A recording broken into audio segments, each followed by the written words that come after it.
Ladies and gentlemen, the Zionists, as we've mentioned, are feeling the heat. They're feeling the heat so badly that they have to do a little R&R. So the IDF soldiers, they need to find their relaxation. They need to get centered with their genocidal behavior. So why not do a little yoga? As we are here on International Yoga Day and the summer solstice, no place better to be than on top of Tel Aviv with these beautiful. How dare this bitch reference the solstice? She doesn't know shit about that. Highly unlikely. Good Lord.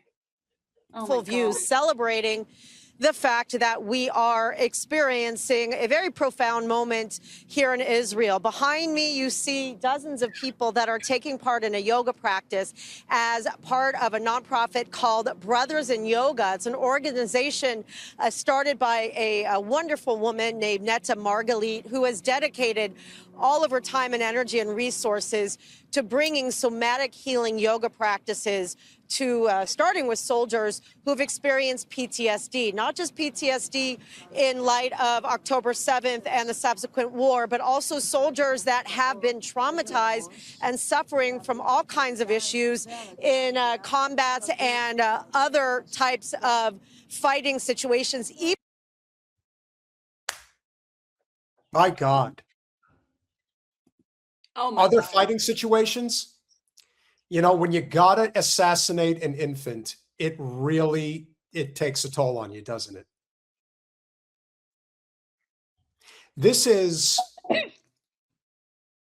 how do you even address this? I can't, because as someone who has practiced yoga for years, everything about Ziohel is the antithesis of yoga. This is silly. This is the that same they're even doing that. I mean, yeah. Well, this is the same thing as Pilates. And I do yoga and Pilates. No, yoga is not the same as Pilates. No, I'm saying in terms of it's about centering you want to say your chakra, your inner. That's not Pilates. Stick with yoga. You don't know Pilates. Whatever. I do know, but maybe not as much as you. Jen is better at Pilates than I am. Better at Pilates. You don't do Pilates. Yes, I do. Stop saying that I don't. Okay, you've done a couple of mat classes. That's not the same thing as what I'm talking about. Okay, so I haven't done the bar and stuff like that. That doesn't mean that I wouldn't do it. It's a reformer, Peter. It's a reformer. Fair enough. So there is something to be said for the type of people that typically make videos and clips about participating in yoga and even Pilates, yes. And unfortunately, it gives off a very elitist, disconnected representation of what is a very important practice. It is very good for the soul. Now, unfortunately, these particular genocidal numbskulls really think that they deserve sympathy. Like the IOF soldiers who are mass murdering women and children. They need to get centered. They need to feel better about themselves. That's what's being celebrated here. This is a level of disconnect that is beyond reprehensible as far as I'm concerned. But don't worry, there's more.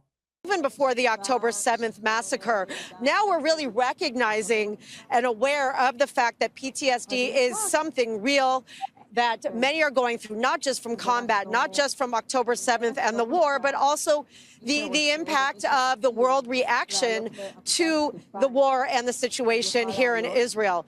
So this group right here is dedicated to taking in these practices. And what's more special about this organization is that many of these soldiers, once they have learned themselves, are getting teacher training where they are then able to take it into the field to IDF units that are currently serving not only in reserves, but also in real time, with an end goal of being able to take these practices before having to have the effects of post-trauma and having to do it in retrospect. Another thing that we need to take into account of what happened on October 7th is that it basically reopened a lot of the unhealed wounds that haven't been dealt with from soldiers that have been in other types of situations, like I mentioned, like the Second Intifada, the Lebanon War and whatnot. You have people from all different ages. After October 7th, like most of the people, everything that was buried kind of rose up. Brothers in yoga? I was really... Brothers in yoga? Combat soldier. That's what he's calling himself. That's like fucking for virginity, right? Like there's no point to this. I don't understand this. I'm kind of at a loss for words with this one. Like, this is when people, you have been saying for the longest time, you've been saying it repeatedly over the past, you were saying this prior to October 7th, you were saying this 4 or 5 years ago, that you were saying this, like I said, before October 7th, this is a fascist, genocidal, ideological country. Yes. How can they do yoga? Insane. It's the complete antithesis of yoga. And by the way, and I would love to tell this woman that, lady, you can do all the yoga in the world. Nothing of that will help these people. You honestly, at best, they're getting a little stretching. The whole point of yoga is not just stretching, or it would just be stretching. If it was just stretching, it would be called stretching. These people can't do yoga. You need peace of mind. You need some sort of like inner voice that kind of, these people don't have that. Nope. Ridiculous. Not even a little bit. Suffering and struggling. I was looking for some tools I can use to regulate myself, and then I came up to know trauma sensitive yoga. I was already a yoga teacher before that, and then I went to a course to take a course to try to help myself and try to help others.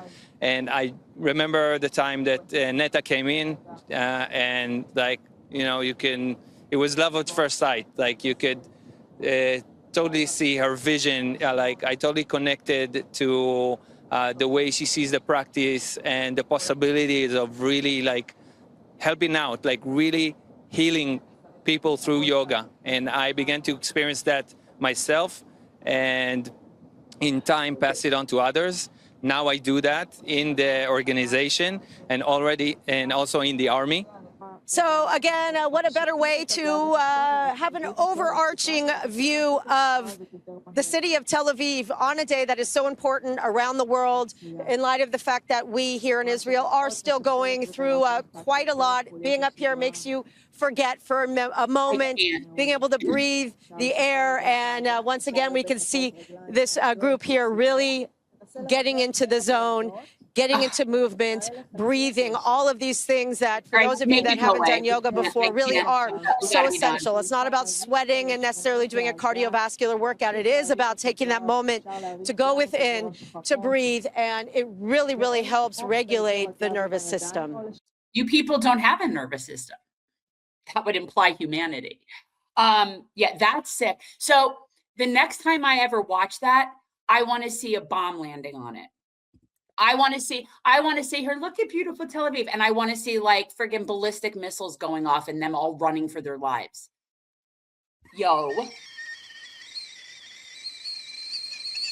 You're muted.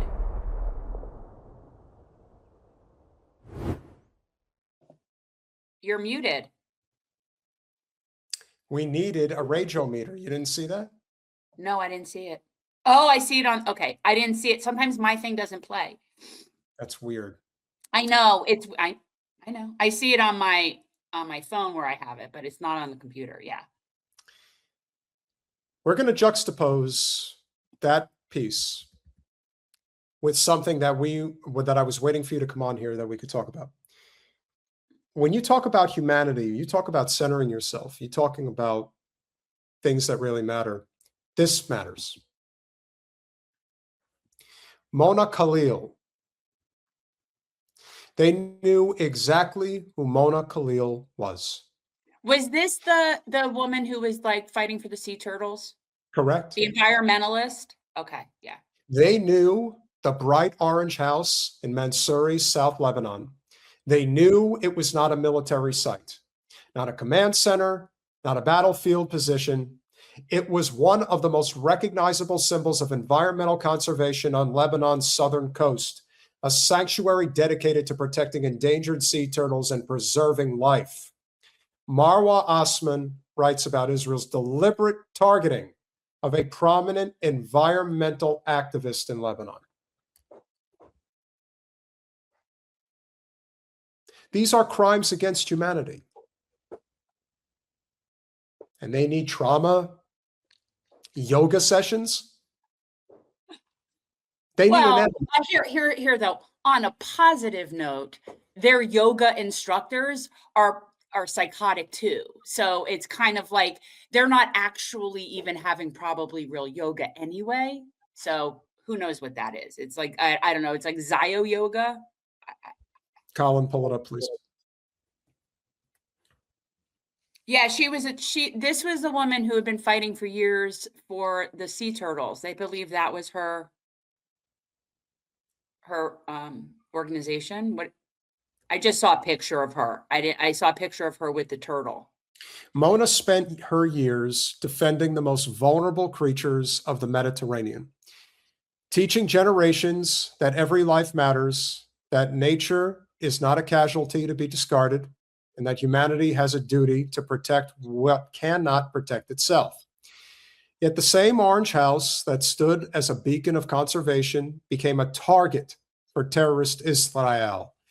This was an assault on a woman whose life's work was devoted to safeguarding life itself, a woman known internationally for her environmental activism, whose name had become synonymous with the protection of Lebanon's coastline and its endangered sea turtles. The murder of Mona Khalil sends a chilling message.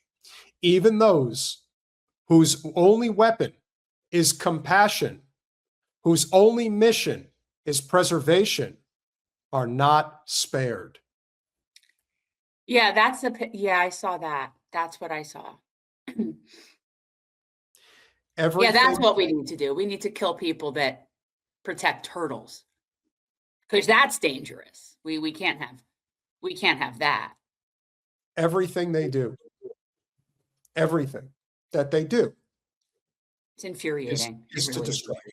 It's just so infuriating. They have no identifying marks. They're just a create. They're as fake as a $3 bill, but they're also lacking in humanity in the worst way. They don't try to find it. They just go out and try to steal it from everybody else's.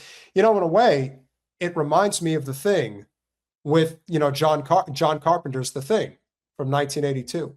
Yeah, I know of it, but I don't watch that stuff. This. I understand, but the point is, the host had no identifying marks. They had to take on. They had to join the host and basically become them, but they're not real. It's just a knockoff. It's an imitation. It's hell recreated, and that's exactly what they're doing. The environment has always been one of the primary drivers of my level of interest in politics. It's why I got involved. I get really tired of when people scream at the top of their lungs about the environment, but they don't know the first thing about how you deal with environmental protection. If you can't breathe the air, if you can't drink the water, then whatever those energy extractions are, for example, is going to be the death of us if we don't do something about it. And whether that is alternative energies, nuclear energy, high-speed rail, lots of things that we could be doing. And that includes protecting our oceans, which is something we don't do. And I'm sad about these sea turtles. I'm so sad about the sea. Leave the sea turtles the fuck alone. I can't just leave the critters alone. It's so aggravating. Oh my God.